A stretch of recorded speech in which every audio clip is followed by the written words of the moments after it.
intérprete, estudiosa do tradicionalismo, mãe, jornalista. Dá para dizer que tudo isso se encaixa em nome e sobrenome. Shana Miller, a nossa convidada de hoje do Desbravadores. A mulher que desafiou o machismo na cultura gaúcha.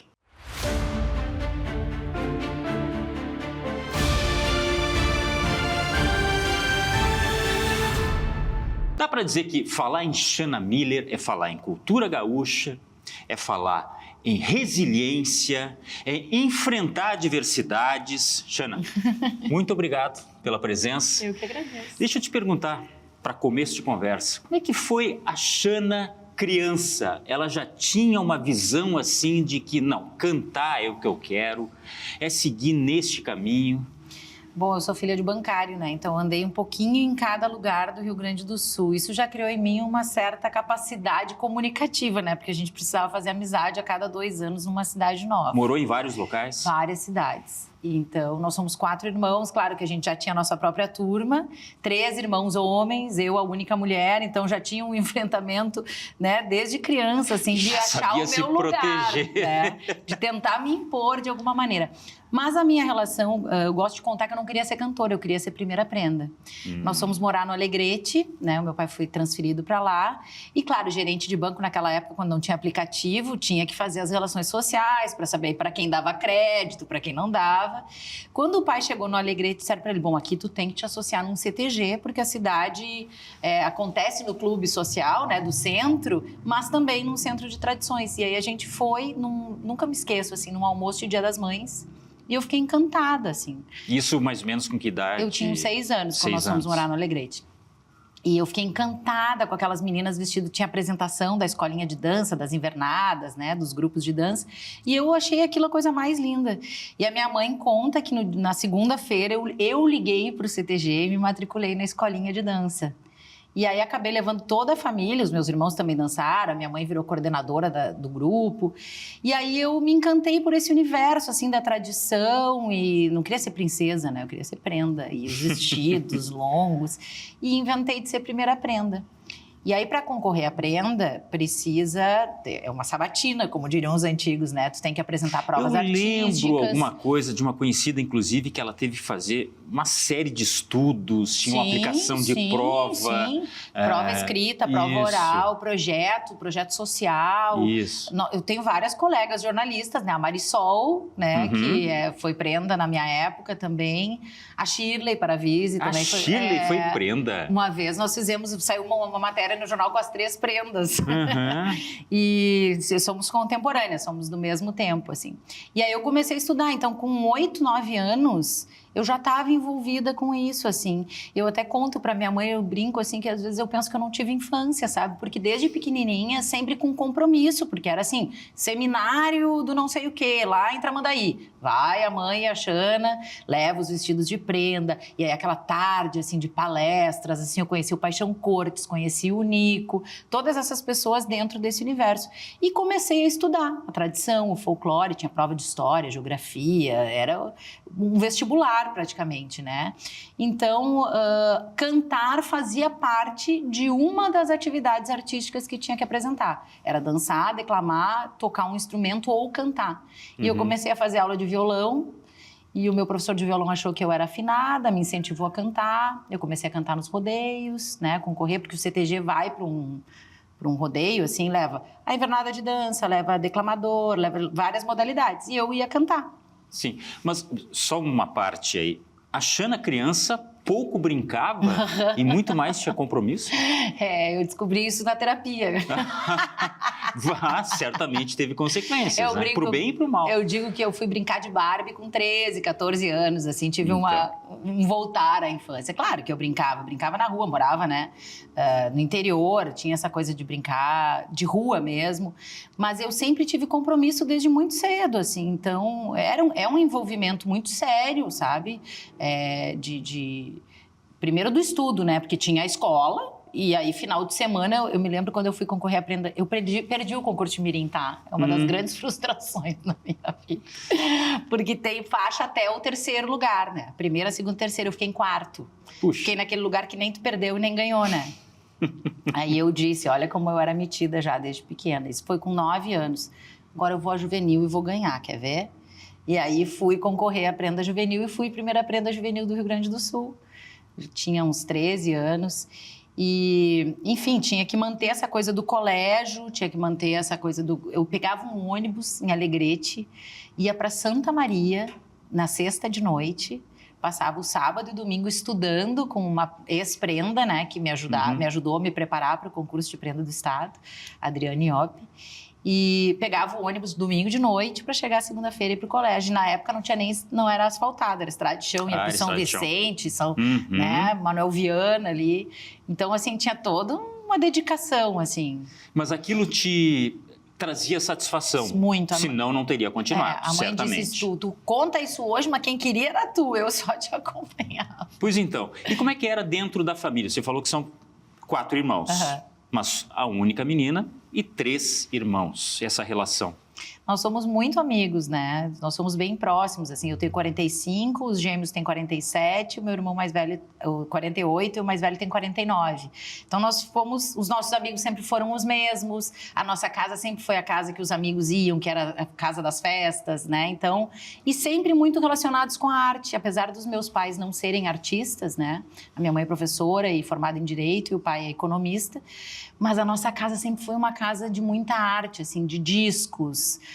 Os meus pais iam aos festivais nativistas, acompanhavam muitos filmes. Na locadora, minha mãe locava 10 filmes por final de semana. Na época da fita. Tanto que eu tenho 2 irmãos cineastas, né? São diretores de televisão. E eu brinco que o mais velho é o que trabalha, que é engenheiro civil. Que maldade, né? Tá construindo o nosso futuro. E literalmente, porque ele construiu até um teatro já. Que legal. Então, assim, nós temos uma relação muito próxima. De dividir mesmo, até hoje, assim, o trabalho. Tô com uma ideia de fazer um disco assim, o que tu acha? Nome de disco, a gente sempre compartilha isso tudo. Essa relação, então. Muito próxima mesmo que eles não sejam diretamente ligados à música. Sim, sempre juntos. Há uma relação de irmão e conselheiro. Sem dúvida nenhuma. Inclusive de produzir, assim, eu fiz uma turnê em 2011... pela Petrobras Cultural, eles foram juntos, filmaram tudo, então tem a parte de documentário, de produção de vídeos, assim, muito deles também. E é interessante que a Xana não falou em momento algum de briga. Vai dizer que não tinha briga. Claro que tinha. Até porque nós somos os 4, assim, muito posicionados, né? Somos, assim... Personalidades... Cheios de personalidade, então, claro que tem uns arranca-rabo, assim, né? Irmão, né? Criados pelo mesmo pai, pela mesma mãe, mas seres humanos completamente diferentes. Eu vejo com os meus 3 em casa agora, né? Que tem 3 filhos, tenho 3 filhos, 2 guris e uma guria. Idades próximas ou... Próximas. O Gonçalo tem 9, Francisco tem 6 e Mercedes tem 5. Tem uma questão positiva que é mais ou menos tudo na mesma, né? Não tem grande diferença de idade, já vai 1, vai 2, vai 3, já vai no embalo, eu acho que eu peguei o exemplo lá de casa, eu queria essa parceria, né? Porque eu acho que, enfim, eu tenho várias teorias, assim, sobre ter irmãos, né? Porque é continuidade de vida mesmo, né? De memória, porque eu acho que o que a gente deixa aqui é a nossa existência através das pessoas que conviveram com a gente, ainda mais pelos nossos filhos, né? Tu é pai, deve pensar um pouco sobre isso também. Não, e sorte de quem consegue levar isso, né, no âmbito familiar, porque tem famílias que acabam separando, né? Os laços não ficam próximos e muitas vezes por motivos absurdos, até política. Mas enfim, hoje em dia. Não vem ao caso. Mas sabe que também a gente não tem esse controle, né? Eu sempre pensei que eu gostaria que os meus filhos, ainda desejo, tenham o mesmo tipo de parceria que eu tenho com os meus irmãos. Mas a gente não tem controle sobre isso. É aquela história de criar os filhos para a vida, dando toda a base de informações, né, de suporte, mas cada um tem a liberdade de fazer o que bem entender. A Xana, enquanto menina lá na infância, adolescência, ela só ouvia música daqui do Rio Grande do Sul, música gaúcha ou não? Assim, eu te falei dessa casa musical, os meus pais sempre foram muito ecléticos, de Caetano, passando por Trio Los Panchos, Roberto Carlos, Beatles e Mercedes Sosa. Então essa foi a minha formação musical, sempre muito diversificada. ao mesmo tempo sempre com uma preferência pela música regional e pela música latino-americana. Então, assim, eu tenho uma filha que se chama Mercedes, não à toa, em homenagem a Mercedes Sosa, que eu conto que eu escuto desde que eu estava no ventre da minha mãe, de verdade, assim. Eu tenho os discos de vinil até hoje, os de festivais e esses da Mercedes, assinalados, assim, com asterisco que a minha mãe separava as músicas para eu escutar, para cantar.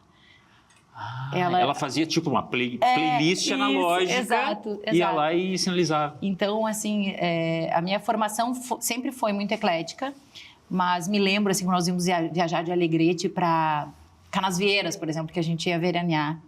Passava um mês acampado de barraca. Imagina que loucura, os meus pais, assim. Interior era muito comum isso. Mas imagina 4 crianças numa barraca, um mês, com já essa pensou? realidade.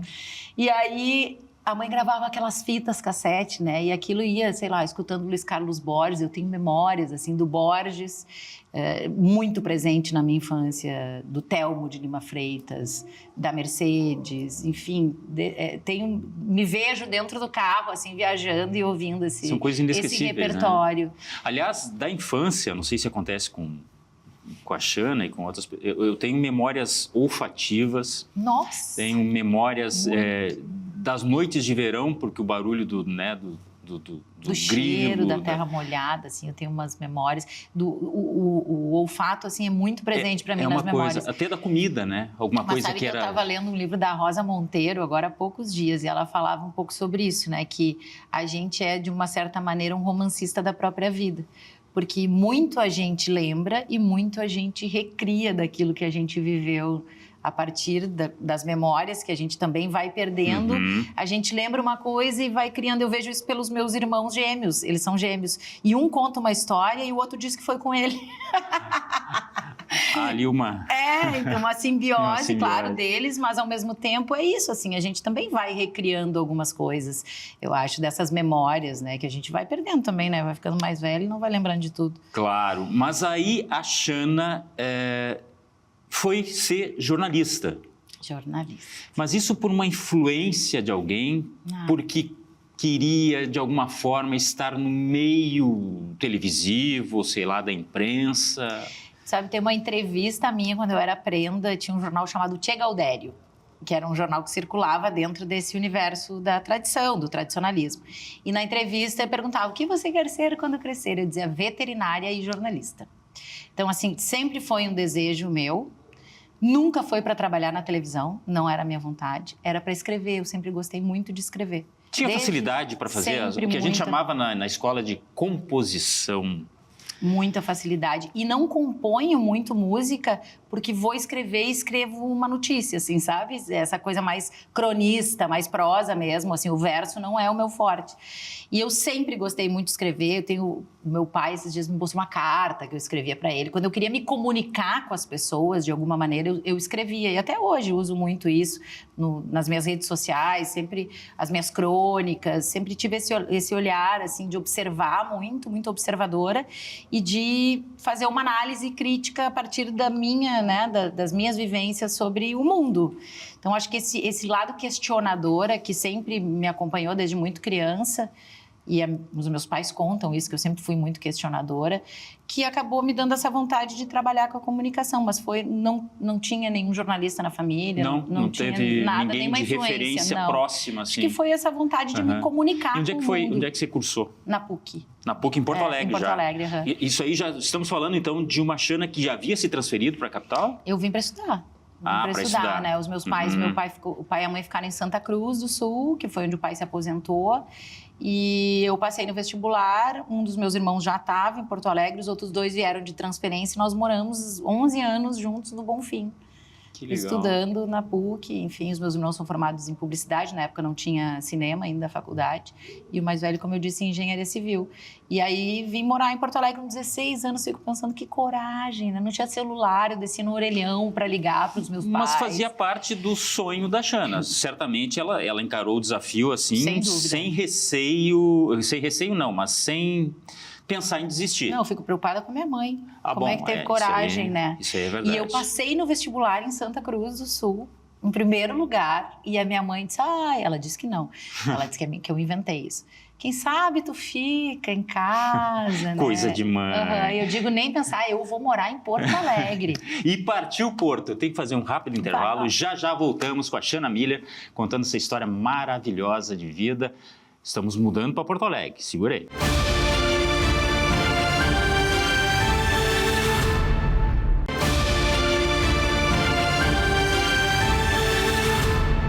Desbravadores de volta conversando hoje com Shanna Miller, cantora, jornalista, palestrante, cronista, por que não? Mas calma lá, vamos voltar onde a gente estava. A mudança para Porto Alegre para cursar jornalismo. Isso. A Shanna, ela lia muito? Lia bastante, assim. Hoje já não tenho mais, né? Essa capacidade. Eu acho que é algo que está acontecendo com muita gente. Por causa do dia a dia, da rotina? Da rotina, da confusão da casa, das crianças, assim, mas gosto muito, li muito desde criança, principalmente para me preparar para esses concursos e tal. Sempre foi um hábito e também é um hábito dos meus pais, né? Eu acho que educação é herança exemplo, também, né? Então, me esforço hoje para ler, eu acho que por essa capacidade de concentração, essa distração que a gente tem, né, da tecnologia, do celular. A questão do digital mudou um tanto. Mudou bastante. Né? E até a nossa capacidade de tempo numa determinada coisa, né, num determinado Isso é muito foco. Curioso, porque eu vejo no meu próprio filho, né, que ele não tem paciência, então as coisas são cada vez mais rápidas. E vendo até uma série, um dia eu peguei ele botando a série para frente. Eu já fiz isso. Mas como assim? Eu já fiz isso. Eu quero saber como é que tem... Sim, mas tem que acompanhar. Não, eu não tenho paciência, eu estou passando lá para frente. Calma, tem que saber aproveitar. Eu falei para ele. Essa parte do diálogo tá meio chato para passar para frente. Então, é reflexo do nosso tempo, né? É reflexo do nosso tempo. Mas claro que para escrever a gente precisa ler, né? Então, assim, vocabulário. E eu fico muito feliz porque o meu mais velho lê muito, até já lendo uma literatura um pouquinho à frente do que seria para a idade dele, porque ele, tipo, aqueles livros já mais com ilustração e tal, ele não curte muito, então já está no Júlio Verne, que já legal. E gosta muito do hábito de ler, e isso me deixa cheia de orgulho. Claro. Ainda mais nos tempos atuais. Agora, a Shanna lá da infância, que levava com tanto afinco essa responsabilidade de estudar a nossa cultura, de participar de concursos. A Shanna, estudante aqui de Porto Alegre já, fazendo jornalismo, conseguia ter essa rotina ou já tinha largado a questão de, né, participar de eventos em CTGs? A gente saiu de Alegrete, foi para Cruz Alta, eu ainda era prenda do estado, e aí ali eu quis dar uma relaxada, assim, quis ser um pouco adolescente, sabe? Começar a namorar, eu debutei no clube, tinha uma turma de amigas, assim, então me distanciei um pouco nesse momento da tradição. Quando eu vim morar em Porto Alegre, eu acabei indo a um festival de música, conhecendo vários compositores e encontrei um amigo do tempo da tradição. E ele me convidou para cantar num CTG aqui em Porto Alegre, da Ilha da Pintada, o Madrugada Campeira. E aí era uma época que eles começaram a investir nos grupos musicais, dos grupos de dança, que na minha época era assim, era alguém do CTG que cantava, que tocava acordeon. Hoje em dia já é algo bem profissional, assim. E era uma época que isso estava começando. Então eu fui cantar com esse CTG, participando do Enarte, do Fegarte, ainda tive esse momento de participação, fui com a Aldeia dos Anjos, o CTG de Gravataí, para o Canadá, passamos um mês lá no Festival de Folclore, gravamos um disco no Canadá, isso eu devia ter por volta de 19, 20 anos ainda, na época da faculdade. Na faculdade todo mundo me conhecia como a gauchinha da faculdade. E aí tu me perguntaste antes, né, se eu gostava de escutar outras coisas, às vezes as pessoas dizem, é aquele grupo lá, sei lá, Ahá. Não sei cantar uma música dessa, nunca soube cantar em inglês, assim, é um repertório que pra mim, assim, me lembra, sei lá, da Cyndi Lauper, pra não dizer que não lembro de ninguém, sabe?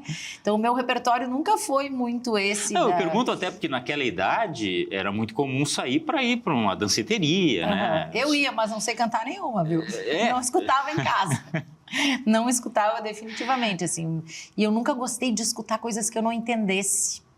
Então, assim, o inglês nunca foi o meu forte. Eu tive uma troca de escola em que na escola que eu fui já começava muito antes o inglês, e na escola que eu estudava começava, sei lá, na 6ª, 7ª série. Então eu perdi aquele início e nunca mais consegui pegar o fio da meada. E o espanhol é algo muito louco, assim, porque eu, por escutar, eu acho, desde muito pequena, as canções em espanhol. A própria Mercedes. Falo fluentemente o espanhol sem nunca ter estudado. Fiz vestibular em espanhol. Eu também fiz em espanhol. E passei super bem, assim. Então... Só que a questão de cantar não é assim. Apesar de ter um talento nato, não é assim. Vou chegar em qualquer oportunidade, vou cantar. Você tinha uma disciplina de ensaio, alguma coisa de aprimoramento? Sim, eu estudei canto. Naquela época, estudei lá um instrumento, fazia aula de piano, fazia aula de violão. Eu brinco que o dia que eu descobri que alguém podia tocar e eu só cantar, eu larguei os instrumentos, né? O que eu violão só para diversão depois? Nada, assim, sei lá, 5 acordes. O que me arrependo profundamente hoje em dia, porque sempre dependo de alguém, né? Essa possibilidade do estudo em casa me faz falta. E tanto que a Mercedes faz aula de piano, já coloquei bem cedo, assim. Primeiro porque a música, ela é uma fonte de desenvolvimento neurológico, assim, das mais completas, né? Eu tenho um filho autista e ele faz musicoterapia e eu estudei um pouco sobre isso. São mais de 20 lugares do cérebro que se conectam no momento que tu tá trabalhando com música. Então, ela é saudável para o desenvolvimento de qualquer ser humano, inclusive para a recuperação, né, já de pessoas adultas, assim. Sim. Então, mas o estudo em Porto Alegre, eu cheguei a fazer aula de canto, assim, fazia, parava. Hoje faço mais um acompanhamento de fonoaudiologia com a doutora Lígia Mota. Então, o canto é projeto de 2026 voltar a tocar piano, quem sabe? Sempre tem que ter alguma coisa em mente que a gente pode ou retomar ou começar.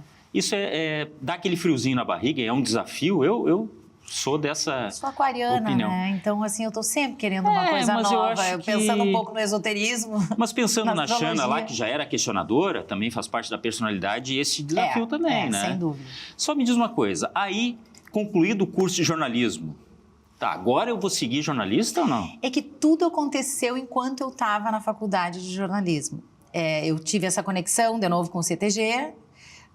Acabei conhecendo vários... Eu fui a Coxilha, nativista em Cruz Alta, porque eu tinha morado em Cruz Alta. Encontrei alguns amigos da época do Alegrete, conheci outros músicos, comecei a participar. E aí encontrei o Paulo Mendonça, que ele tinha um jornal chamado Jornal do Nativismo, que também era um jornal que circulava dentro desse universo. E o Paulo me convidou para ser estagiária. Então, eu tinha o estágio, né, para fazer da faculdade e trabalhava com o Paulo. Então, eu comecei a ir mais aos eventos, conhecer mais gente. E o Paulo me indicou para o Vitor Hugo, que na época era o diretor da Rádio Rural. Vitor Hugo, o cantor, ex-secretário? Exato. Era o Jorge André Brites, que era o diretor, e o Vitor era o coordenador da rádio. E eles queriam alguém que tivesse mais uma conexão com a tradição, com o tradicionalismo. E aí o Paulo disse, não, eu tenho uma pessoa, que é a Xana, foi prenda do Estado, né? É a pessoa para fazer isso, está estudando jornalismo. E eu entrei como estagiária da Rádio Rural, que era, na época, uma rádio AM ainda, né? Uma rádio de música AM, mas tinha um super time, assim, de quando foi lançada, do grupo RBS. E aí eu entrei, tinha um programa chamado Bulicho da Galera. Nada a ver, né? Assim, da sexta de noite, que era para tentar buscar um público jovem. Pegar o público do final de semana também. Né? Exatamente. E depois fiquei 6 anos dentro da rádio, me formei, eu ainda trabalhava na rádio quando me formei em jornalismo. E nesse período se fez uma central multimídia dentro do jornalismo rural do grupo. Desculpa, a rádio funcionava na corporação, lá na RBS? Não, funcionava no morro. No morro, ali no jardim, ali.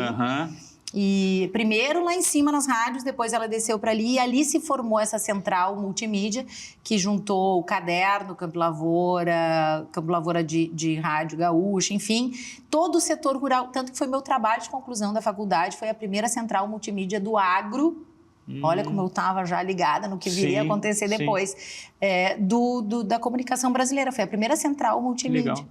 Então, eu fiquei ali esse tempo, aí comecei a trabalhar com agro, cobertura de Expo Inter, E aí o Vitor Hugo, quando saiu da rádio, me deixou de responsável pelos festivais nativistas. Então, eu transmiti mais de 100 festivais. Viajava sexta-feira, voltava segunda, ficava 3, 4 horas ao vivo, tipo uma transmissão de futebol, só que de festival de música. Então, a gente começava 8 horas da noite, terminava 1 hora da manhã, às vezes, transmitia os festivais. Em tudo que é lugar. Califórnia, Uruguaiana, Tertúlia, Santa Maria, tudo que é lugar. Coxilha. Viajava o Rio Grande inteiro. E aí, claro, nisso começou ainda mais uma proximidade com os colegas, com os músicos, compositores. E aí eu tinha uma história para resolver com a música, né? O que a música vai ser na minha vida? É o jornalismo encaminhando, eu vou ser cantora ou vou ser aquela que canta no churrasco de casa? Mas não dava para fazer os... Não Porque dava, essa rotina era puxada. Dava, né? Tanto que eu lancei o meu primeiro disco, eu trabalhava na rádio. Mas eu tinha que resolver comigo, se eu queria levar a música como uma profissão. E aí eu contei com um patrocínio e gravei o meu primeiro disco, numa época em que havia dado uma baixa da participação feminina nesse universo da música regional. E os trabalhos que tinham, assim, eram mais focados na música mais romântica, né? Essa pauta que caberia às mulheres. E eu lancei um disco chamado Gaúcha, trazendo músicas campeiras, regravando coisas do Luiz Marenco, por exemplo, que estava muito em alta na época, assim, essa temática bem do campo, já gravando coisas em espanhol, chamamé, que é um ritmo, assim, que me toca muito, sempre me tocou, principalmente através do Borges. E o Borges é o meu padrinho musical, assim, Luiz coisa Carlos de mãe, Borges. né? A mãe sonhou que o Borges ia me dar uma oportunidade em Porto Alegre, e dito e feito, a Nayana, uma das filhas do Borges, era minha colega de faculdade, me convidou para um aniversário. Nayana sabia que eu cantava, me chamaram para dar uma canja, e o Borges me viu cantar, e aí ele chegou para falar comigo, disse, tu é a famosa Xana, que a Nayana sempre fala que é cantora. E a primeira oportunidade que eu tive de cantar em Porto Alegre, quem me deu foi o Borges, num show chamado Palco do Rio Grande, que reinterpretou os primeiros conjuntos musicais do Rio Grande do Sul, que foi o Conjunto Farroupilha e os Gaudérios, que gravaram esse repertório folclórico. Eles eram contratados da Varig, viajavam pelo mundo inteiro.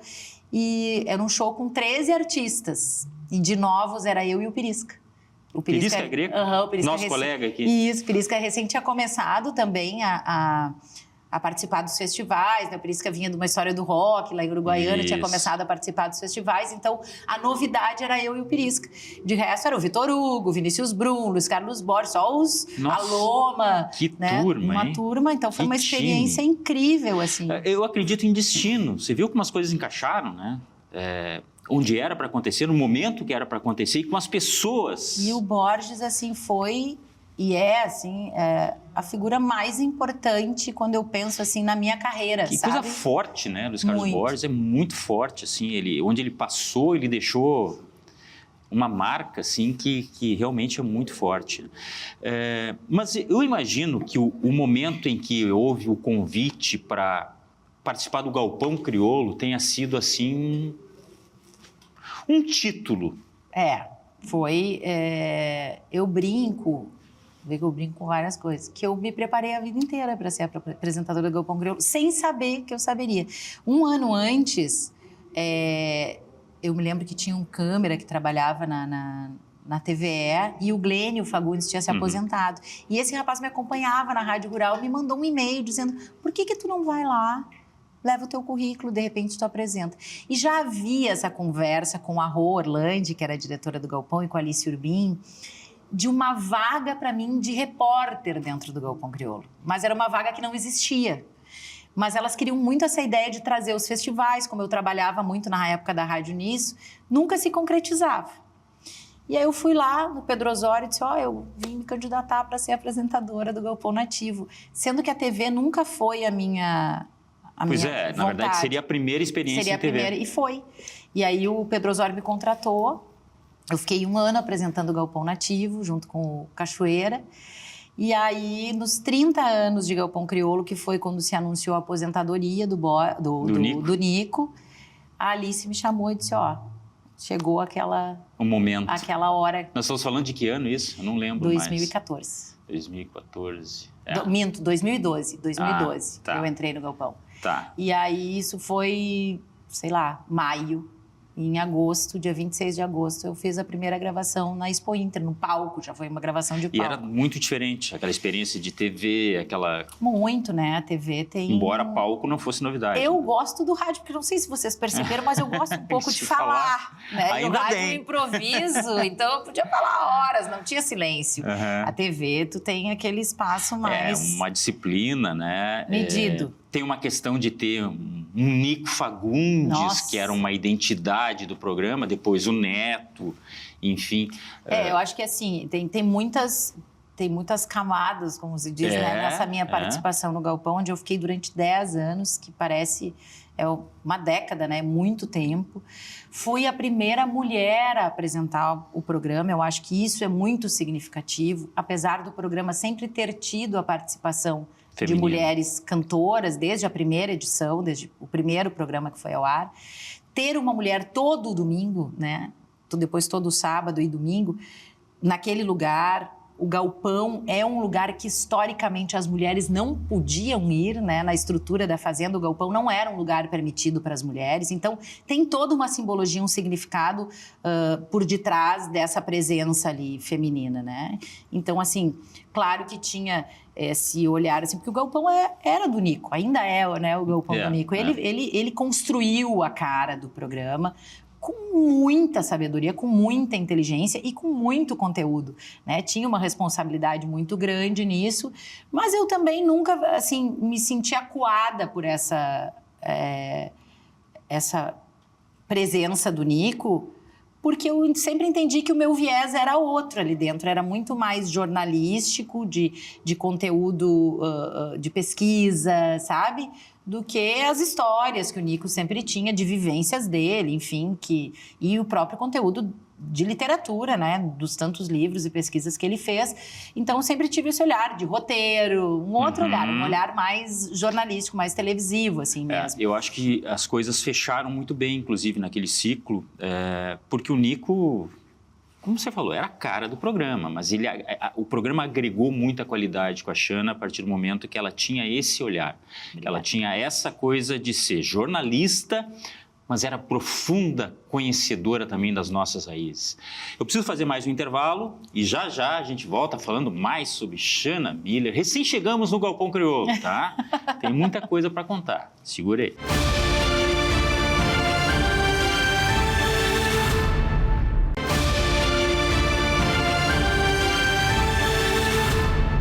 Desbravadores de volta conversando com Xana Miller. E no bloco anterior, nós estávamos no momento em que a Xana assumiu o Galpão Crioulo. Foram 10 anos.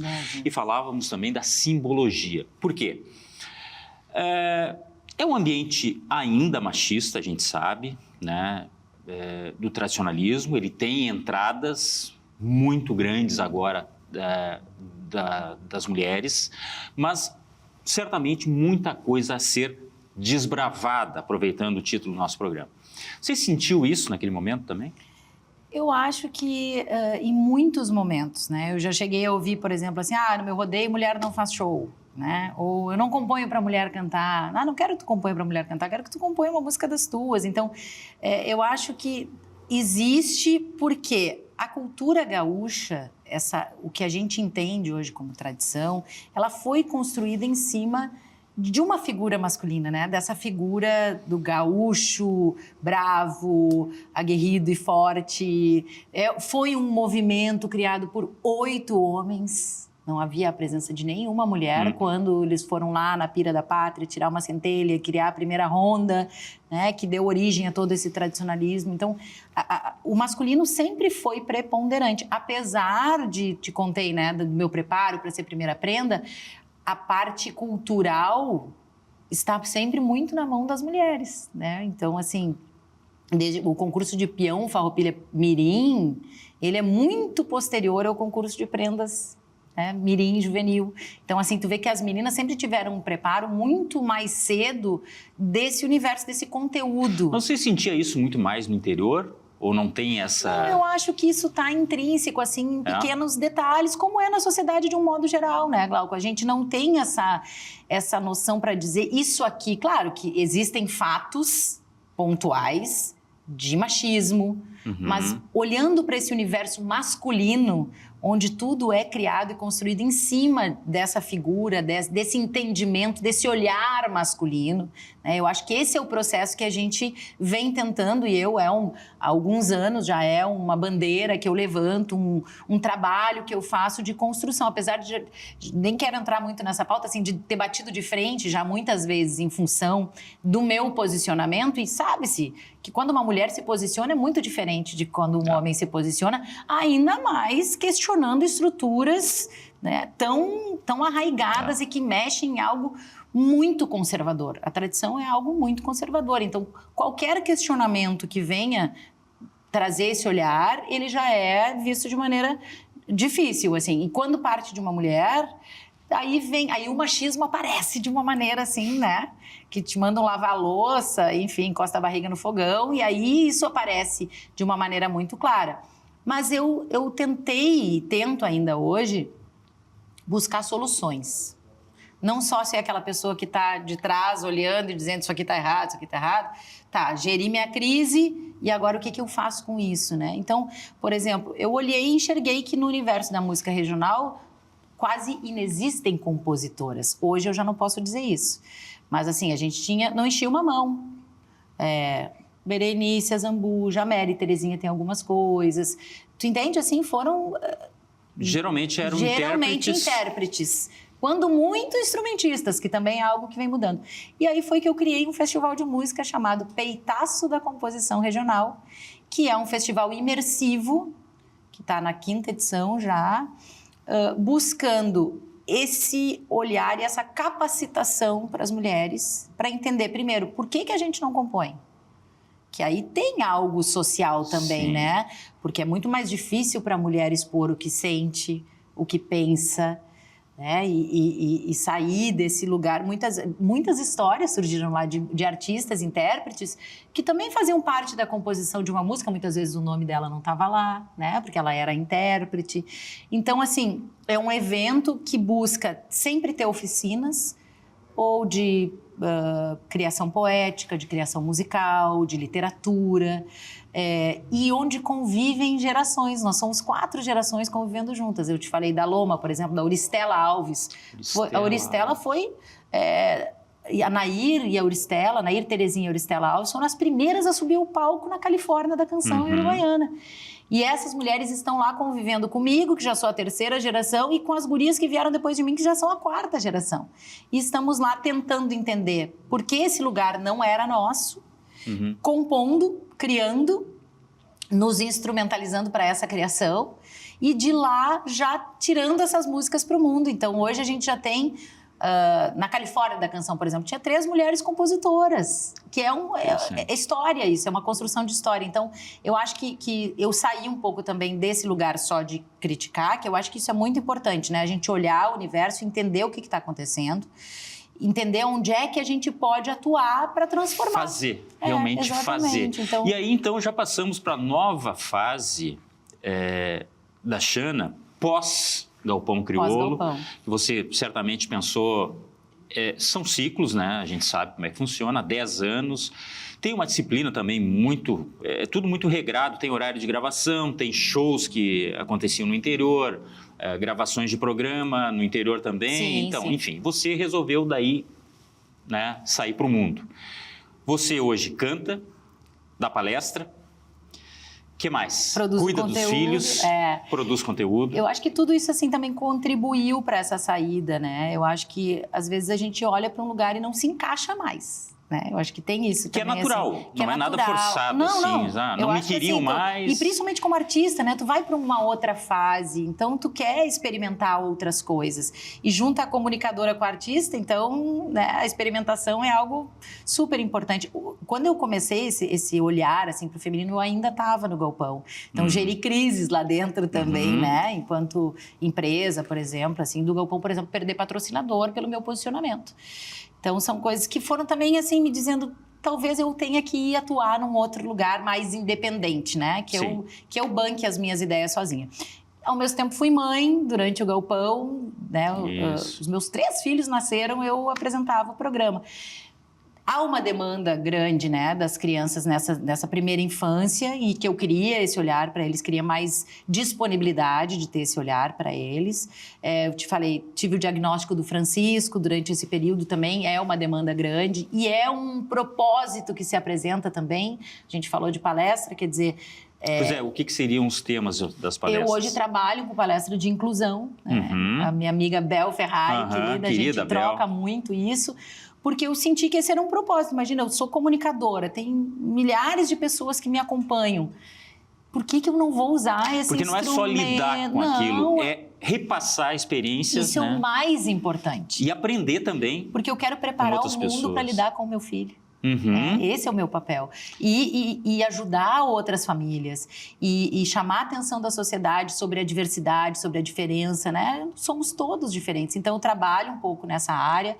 Trabalho fazendo um pouco disso aqui que a gente está fazendo, que é contar a minha história, a partir da minha história, criar insights nas pessoas. Eu criei, por exemplo, uma marca de roupa, eu criei um jeito de vestir. Pois eu lembrei disso aí agora. A marca, ela persiste. Não, agora dei um tempo, que não dá para fazer tudo, porque né? empreender ainda, além de tudo isso, é bom. O dia da Xana teria que ter 48 horas.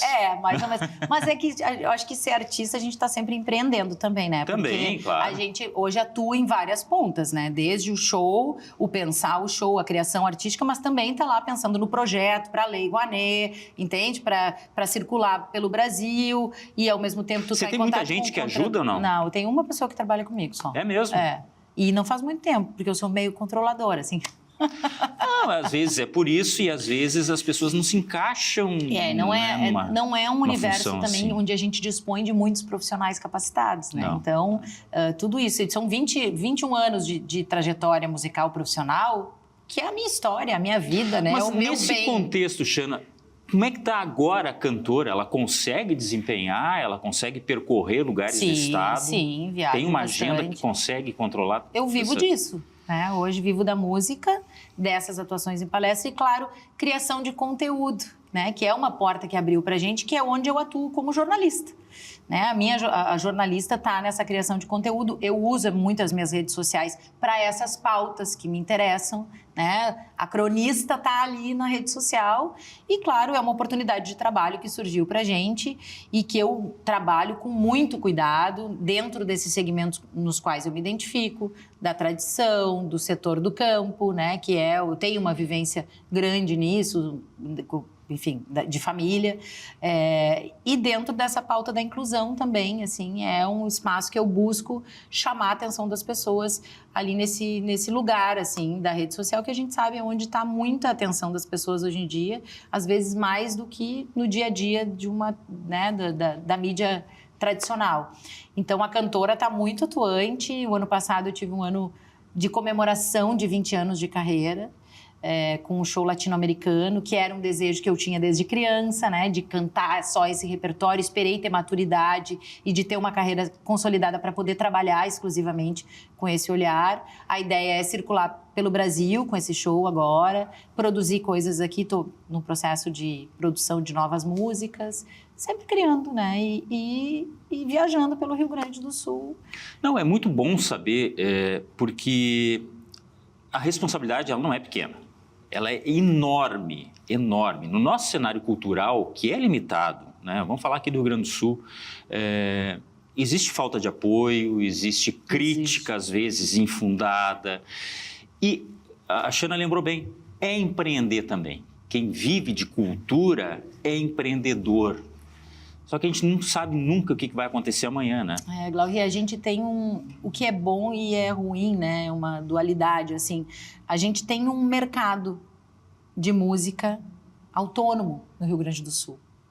A gente pode viver da música aqui e fazer show, por exemplo, em outros estados. Agora, em fevereiro, eu vou para Goiás fazer show para gaúchos que vivem lá. Então, assim, a gente sai daqui, mas acaba indo muito para lugares onde gaúchos desbravaram, né, através do soja, enfim, foram povoar outros estados brasileiros. Mas a gente tem um estado autônomo de mercado artístico.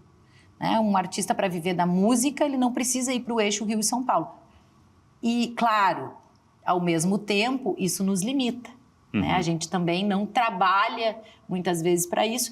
E aí poderíamos falar de várias questões que também são barreiras, né? A questão do nosso jeito histórico de ter sido construído, que é muito diferente do restante do Brasil, né? A gente tem essa presença do espanhol aqui, que nos forjou um povo muito mais parecido com a Argentina e com o Uruguai do que com, né, com o centro do país, né? Então a gente tem as barreiras do linguajar, rítmicas também, que são muito diferentes, né? O Vitor Ramil construiu lá a sua estética do frio, que define muito bem sobre isso. Mas eu acho que também esse lugar autônomo, assim, de a gente viver de música aqui, também acabou nos acomodando, né? Então, assim, é uma constante... Mas, assim, na vida é isso, né? São ganhos... Todo bônus, né, tem seu ônus. Exatamente.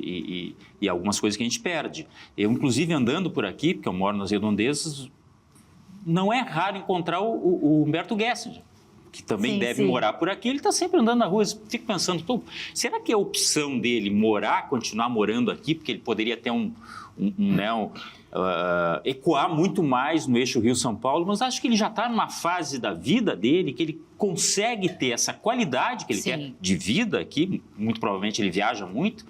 Mas eu fiquei pensando que uma época os artistas saíram daqui, o Bebeto Alves saiu daqui e foi para o eixo Rio-São Paulo. Né? Cleito e Cledir saíram daqui. Mas o Humberto é um exemplo assim, excepcional, né? De excelência. E que, inclusive, tem um olhar para essa regionalidade, né? O Rafa Bisonho toca com o Pirisca e o Paulinho Goulart tocam com ele, né? Ele busca esse linguajar, assim, de alguma maneira trazer esse linguajar regional para o som dele, né? Não sei, mas eu fico naquela sensação, o cara não foi para Rio e São Paulo, que bom, o cara fica... É uma coisa bem bairrista também. E é de uma geração, assim, que teve... A gente vive uma geração muito difícil hoje. A tecnologia, como a gente falou, tem o bônus e o ônus. A gente pode escutar a música do mundo inteiro hoje, mas é muito difícil, por exemplo, tu lançar uma música. Não tem mais produtor, não tem mais gravadora, sabe? Essa outra realidade. Toda em cima do artista. Por sinal, estamos já encerrando, mas eu queria saber o seguinte, a Xana está disponível nas redes, como é que as pessoas acham a Xana e até para contratar, né? Xana Miller Gaúcha é meu Instagram, lá tem todos os contatos de show e eu quero fazer um convite, até falei há pouco aqui. Bom, aqui na Masper tem tocado meu DVD, né? O Canto de Interior, que eu tenho muito orgulho. E no ano passado eu fiz esse show Canto de América e esse material tá todo disponível no meu canal novo do YouTube, né? Que não é mais o Xana Miller Oficial, porque eu perdi esse acesso. Mas se chama Xana Miller Cantora, lá tem os meus clipes e tem esse show que é lindo, vale a pena, tem bolero, tem tango, tem cuecas, tem sambas argentinas, enfim, é um repertório que me orgulha muito, que faz esse passeio pela América Latina. Então fica o convite para vocês assistirem. Ótimo, convite feito. Então todos que quiserem acessar os conteúdos da Xana é muito fácil, nas redes sociais tem tudo isso. Xana, obrigadão. Eu que agradeço. Que seja um baita ano, um baita 2026, que tenha fôlego para seguir com tudo isso e desafios não faltam, mas eu sei que a Xana tem disposição para encará-los. Obrigada Muito pela obrigado mais uma vez, tá bom? Os Bravadores de hoje fica por aqui com mais essa história maravilhosa. Agradeço a sua companhia aqui na tela da Masper TV. Infinitas possibilidades. Tchau.